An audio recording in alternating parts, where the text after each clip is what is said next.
ETF index mutual funds నేర్చుకుని stock మార్కెట్లో రాణించాలనుకుంటున్నారా? వెంటనే ఈ నెంబర్కి కాల్ చేయండి.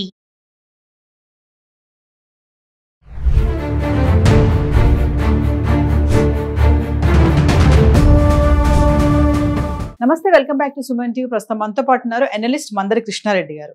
నమస్తే సార్. నమస్తే అమ్మా.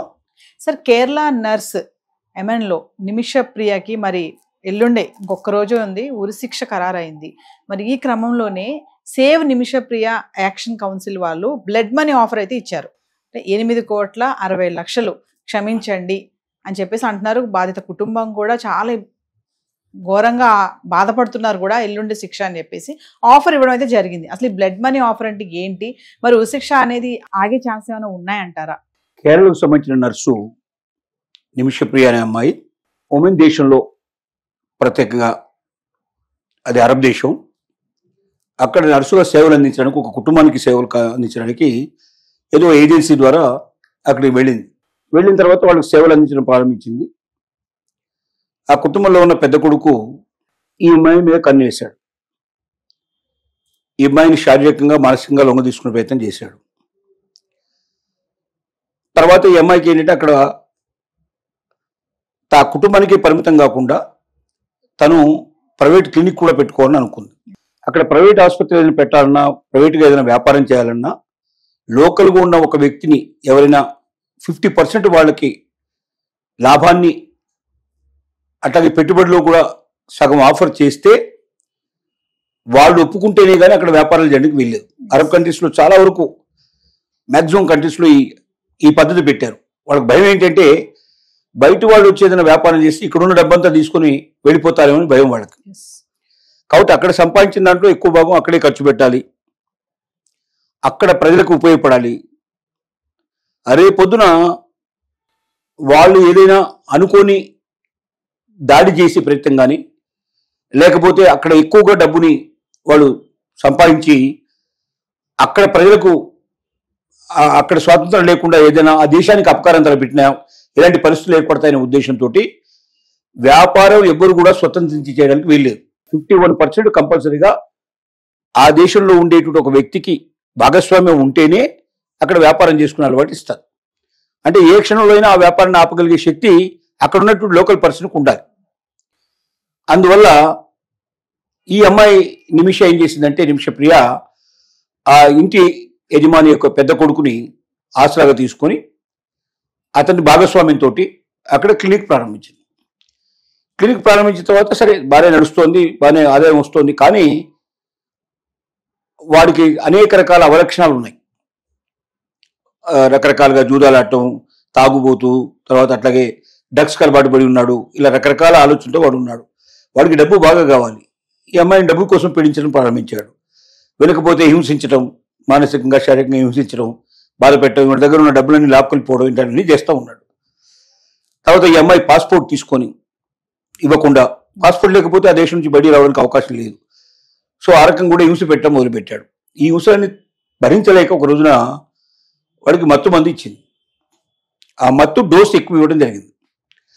మత్తు డోస్ ఎక్కువ ఇవ్వడం వల్ల అది ప్రమాదవశాత్తు జరిగిందా లేకపోతే కావాలని జరిగిందా అనేది మనకు పూర్తిగా తెలియదు. ఆ మత్తు డోసు ఎక్కువ అవడం వల్ల వాడు చనిపోయాడు. అక్కడ ఎవరికైనా చావుకు కారణమైన వాళ్ళకి ఉరిశిక్ష పడడం కామన్గా జరుగుతుంది. ఈ అమ్మాయికి ఉరిశిక్ష పడింది. ఎల్లుండి ఈ అమ్మాయిని ఉరిదీయబోతున్నారు 16వ తారీఖు. ఈ లోపల అక్కడ ఒక కమిటీగా ఏర్పడి, అక్కడ ఉన్నటువంటి మన ఇండియన్స్ ఒక సంఘంగా ఏర్పడి ఇక్కడ ఉన్న వాళ్ళని కూడా కొంతమంది కలుపుకొని ఈ అమ్మాయిని రక్షించేందుకు కొంత డబ్బు వసూలు చేయడం ప్రారంభించారు.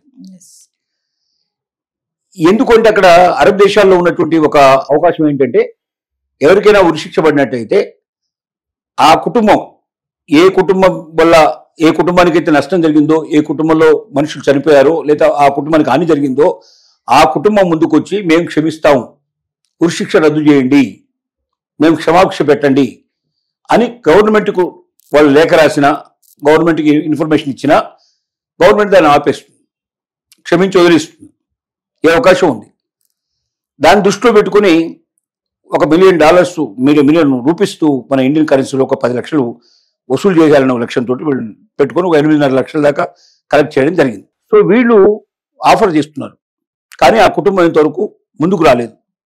అంటే ఆ డబ్బు సరిపోలేదా లేక వాళ్ళ డబ్బుకు లొంగరా మనకు స్పష్టంగా తెలియదు. కానీ భారత ప్రభుత్వం ఇంతవరకు జోక్యం చేసుకోలేదు ఈ విషయంలో. భారత ప్రభుత్వం జోక్యం చేసుకోవాలని కేరళ ప్రభుత్వం విజ్ఞప్తి చేసింది. అలాగే నిమిషప్రియకి సంబంధించినటువంటి కుటుంబం కూడా విజ్ఞప్తి చేసింది. కానీ ఇప్పటిదాకా మన విదేశాంగ మంత్రి కానీ లేకపోతే మనకు సంబంధించినటువంటి హైకమిషనర్ కానీ ఎవ్వరూ ఇంతవరకు దాని మీద ప్రయత్నం జరగలేదు. అంటే కారణం ఏంటంటే అక్కడ హత్య జరిగినట్టుగా స్పష్టంగా కనబడుతుంది. ఒకసారి హత్య జరిగిన తర్వాత అవతల మనిషి చనిపోయిన తర్వాత తప్పు లేకపోతే ఏదన్నా నిరపరాధుల్ని రక్షించేందుకు ప్రయత్నం జరుగుతుంది. కానీ అపరాధిగా ఒకవేళ అక్కడ ఉన్న కోర్టులు డీల్ చేసాయి కాబట్టి అన్లెస్ మన కోర్టు ఏదైనా చెప్తే తప్ప ఏమీ చెప్పడానికి లేదు. సుప్రీంకోర్టులో ఒక కేసు వేశారు. అర్జెంటుగా భారత ప్రభుత్వానికి విజ్ఞప్తి చేయమని, అలాగే ప్రభుత్వం మీద ఒత్తిడి తీసుకురామని చెప్పి సుప్రీంకోర్టులో పిటిషన్ వేయడం జరిగింది. ఈ రోజున సుప్రీంకోర్టు దాన్ని విచారణలోకి తీసుకుంది. ఈ రోజు దాని మీద ఒక రకమైనటువంటి ఏదో ఒక రకమైన సమాధానం చెప్పబోతుంది. ఒకవేళ సుప్రీంకోర్టు ఇంటర్వ్యూని భారత ప్రభుత్వం వెంటనే జోక్యం చేసుకోవాలని, ఈ ఉరిశిక్షను ఆపేయమని భారత ప్రభుత్వం కోరాలి ఏమని చెప్పి ఒకవేళ చెప్పగలిగితే అది సాధ్యమవుతుంది. లేదా వాళ్ళు కోరుకున్నంత డబ్బు గవర్నమెంట్ ఇవ్వగలిగిన, వాళ్ళు ఎంత అయితే కోరుతున్నారో అంత డబ్బుని గవర్నమెంట్ ఇవ్వగలిగిన, ఆ కుటుంబం ఏం కోరుతుందో తెలుసుకొని దాని ప్రకారం ఏర్పాటు చేయగలిగినా ఆ అమ్మాయి రక్షించబడే అవకాశాలు ఉన్నాయి. ప్రైవేటుగా ఎవరైనా అంత డబ్బు ఇవ్వడం చాలా కష్టంతో కూడుకున్న పని. కాబట్టి ఈ రెండు విషయాల్లోనే, ఒకటి ప్రభుత్వం యొక్క ఒత్తిడి వల్ల అక్కడున్న ప్రభుత్వం విని, భారత ప్రభుత్వం పెద్దది కాబట్టి, మన దేశం చాలా పెద్దది కాబట్టి, ఏమని చాలా చిన్న దేశం కాబట్టి ఆ చిన్న దేశం పెద్ద దేశానికి విలువిచ్చి ఉరిశిక్షణ ఆపగలిగితే దౌత్యం ఫలించినట్టయితే సాధ్యమవుతుంది.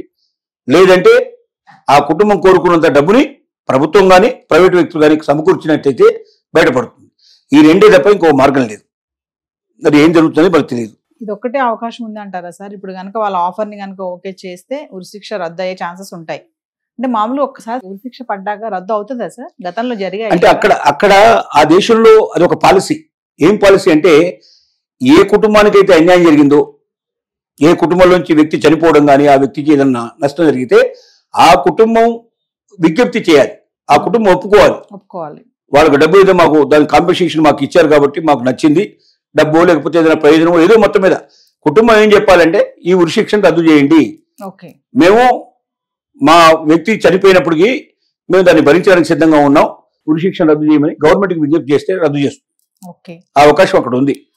అది ఎప్పుడు జరుగుతుంది? మన ప్రభుత్వం జోక్యం చేసుకోవడం కానీ లేకపోతే వాడికి తగినంత డబ్బు, వాడు కోరుకున్నంత డబ్బు ఇవ్వడం కానీ జరిగినప్పుడే సాధ్యం అవుతుంది. Thank you.